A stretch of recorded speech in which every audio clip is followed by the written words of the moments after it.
위산선사에게 도를 묻다. 글 치산 원장 스님. 한 스님이 위산선사에게 물었다. 무엇이 도입니까? 위산이 말했다. 무심이 도이다. 저는 알지 못하겠습니다. 알지 못하는 것을 알아차려라. 무엇이 알지 못하는 것입니까? 그저 그대일 뿐 다른 사람이 아니다. 다시 말하다. 지금 사람들이 다만 곧장 알지 못하는 것을 체득한다면 그것이 바로 그대의 마음이고 그것이 바로 그대의 부처이다. 만약 밖을 향하여 하나의 암 하나의 이해를 얻고서 선도라고 한다면 또한 아무런 상관이 없다. 그래서는 곧 똥을 퍼서 안으로 들이는 것으로 똥을 밖으로 퍼내는 것이라고 이름하지 않는다. 이것은 그대의 마음밭을 더럽히는 것이다. 그러기에 도가 아니라고 말한다. 위산선사는 일찍이 백장선사 곁에서 도를 얻었다. 도란 곧 길을 말한다. 길이란 목적지에 통하는 통로인 것이다. 여기에는 곧 인간계와 천상계의 범부가 밟아가는 길이 있고 성문과 영각 그리고 포살이 가는 길이 있다. 여기에 다시 선종의 길이 있다. 지금 이 스님이 무엇이 도입니까? 라고 물었을 때는 바로 선종에서 닦는 길을 묻고 있는 것이다. 달마의 불심종, 조사종이 추구하는 궁극의 깨달음으로 가는 길을 묻고 있는 것이다. 궁극의 깨달음은 곧 목적지에 해당하고 그 길을 가는 방법은 곧 도가 되는 것이다.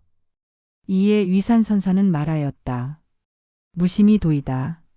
선종에서는 오직 이 무심을 방법으로 하여 궁극의 깨달음에 이르게 된다는 것이다. 이 무심을 닦는 것에는 크게 두 가지가 있다. 하나는 인위적으로 닦는 수행이고 다른 하나는 무의로 닦는 수행이다.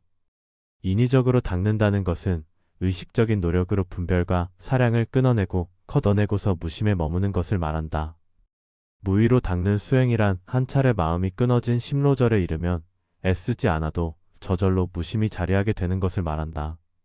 이 심로절에서는 반드시 화두를 참고하고 타파할 수 있어야 비로소 무생법인을 얻는 것이다.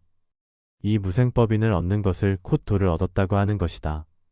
비록 무생법인을 얻기 이전이라도 역시 무생법을 떠난 것은 아니지만 여기에 이르러야 비로소 분명하고 명쾌한 것이다. 위산선사는 말했다. 무심이 도이다.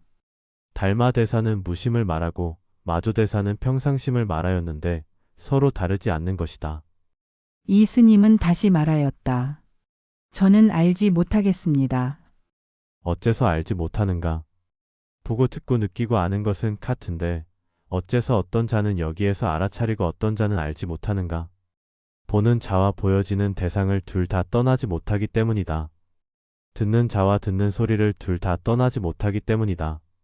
이 둘을 떠나는 것에 넉넉하지 못하고서 끊임없이 향하고 등지기 때문이다. 이에 위산선사는 다시 말했다.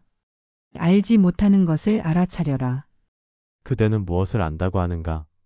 이것을 꽃이라고 알고 저것을 꾀꼬리 소리라고 알고 이것을 달다고 알고 저것을 쓰다고 아는 것을 안다고 말하는 것인가?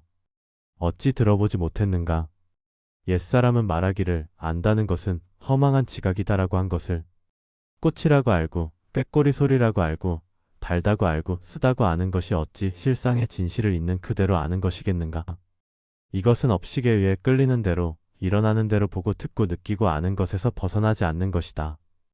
그러한 업식으로 보고 듣고 느끼고 아는 것에서 한 걸음 뒤로 물러나라는 것이다.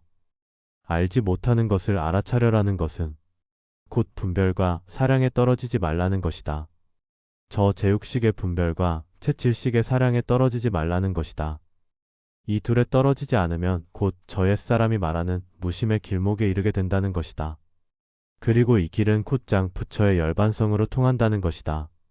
이 스님은 다시 반문하였다. 무엇이 알지 못하는 것입니까? 무엇을 안다고 하고 무엇을 안다고 하는 것을 뛰어넘는다고 하느냐는 것이다. 이것은 곧 분별과 사량으로 아는 것을 안다고 하는 것이고 이 둘을 벗어나는 것을 알지 못한다고 하는 것이다. 그러기에 백장선사는 일찍이 말하였다. 보는 것을 본다고 할 때에는 이 보는 것은 보는 것이 아니다. 보는 것이 오히려 보는 것을 떠나면 보는 것으로는 미치지 못한다. 때문에 법을 보는 것을 행하지 않고 법을 듣는 것을 행하지 않고 법을 지각하는 것을 행하지 않으므로 모든 부처들이 속히 수기를 준다. 이것을 좀 더 자세히 살펴본다면 이러하다. 보는 것을 본다는 것은 업식으로 보고 듣고 느끼고 아는 자신을 다시 바라본다는 것이다. 보는 것은 보는 것이 아니다라는 것은 다시 바라보는 이것은 업식으로 보고 듣고 느끼고 아는 자와 같지 않다는 것이다. 서로 다르다는 것이다. 그러기에 보는 것이 오히려 보는 것을 떠났다고 하는 것이다. 보는 것으로는 미치지 못한다는 것은 업식으로 보고 듣고 느끼고 아는 자신으로는 미치지 못한다는 것이다. 이 업식으로 보는 자는 업식 밖에 참된 자신을 보지 못한다는 것이다. 누가 업식으로 보는 자를 보는 자이겠는가? 법을 보는 것을 행하지 않고 법을 듣는 것을 행하지 않고 법을 지각하는 것을 행하지 않음이라고 한 것은 곧 보아도 보지 않고 들어도 듣지 않고 알아도 알지 않는다는 것이다. 두두물물을 마주하더라도 일체의 분별과 사량을 두지 않는다는 것이다. 그러기에 보아도 보지 않는다고 하는 것이다. 들어도 듣지 않는다고 하는 것이다. 그러므로 모든 부처들이 속히 수기를 준다는 것이다. 여기에 곧 도에 들어가는 문이 있고 대열반으로 나아가는 길이 있다는 것이다. 위산선사 또한 말하였다. 그저 그대일 뿐 다른 사람이 아니다. 다시 말하였다. 지금 사람들이 다만 곧장 알지 못하는 것을 체득한다면 이것이 바로 그대의 참된 마음이고 그대의 부처이다. 만약 밖을 향하여 하나의 하나의 이해를 얻고서 이것을 선도라고 여긴다면 또한 아무런 상관이 없다. 그래서는 곧 똥을 퍼서 마음 안으로 들이는 것으로 똥을 마음 밖으로 퍼내는 것이라고 이름하지 않는다. 이것은 그대의 마음밭을 더럽히는 것이다. 그러기에 도가 아니라고 말한다. 선도라는 것은 곧 선종의 무심을 닦아서 곧장 부처의 열반에 나아가는 길이라는 것이다. 선종에서는 오직 이도를 통해서 부처의 깨달음에 나아간다는 것이다. 그저 그대일 뿐 다른 사람이 아니다. 자, 이제 믿겠느냐는 것이다. 어찌 알았을 것인가? 밤새 한양으로 말을 달렸어도 결국 동자의 꿈속을 벗어나지 못했다는 것을.